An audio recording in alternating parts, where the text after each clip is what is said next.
কখনো কখনো আঘাত পেতে পেতে মনের এমন অবস্থা হয় যখন শোক, হাসি, আনন্দ, দুঃখ, কষ্ট, সুখ, ভালো লাগা, মন্দ লাগা কোনো অনুভূতি আর কাজ করে না।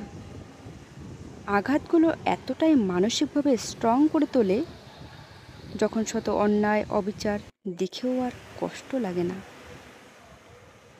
নিজের সাথে চরম অন্যায় অবিচার হওয়া মানুষগুলো নিজের প্রতিবাদের ভাষা এবং ইচ্ছে দুটোই হারিয়ে ফেলে। তারা প্রতিবাদ করে না, শুধু নীরব থাকে।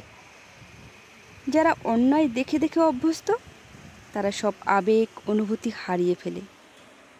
তারা এমনভাবে মানসিক যন্ত্রণা পেয়ে আসে যেখানে পৃথিবীর আর কোনো যন্ত্রণা তাদের আহত করতে পারে না। জীবনে যারা কেবল দুঃখ পেয়ে আসে, যারা তীব্র আঘাতে নিজের সমস্ত অনুভূতি হারিয়ে ফেলে, তাদের পৃথিবীর কোনো সুখই আর দুঃখ দিতে পারে না। যারা হাসতে ভুলে যায়, যারা কাঁদতে ভুলে যায়,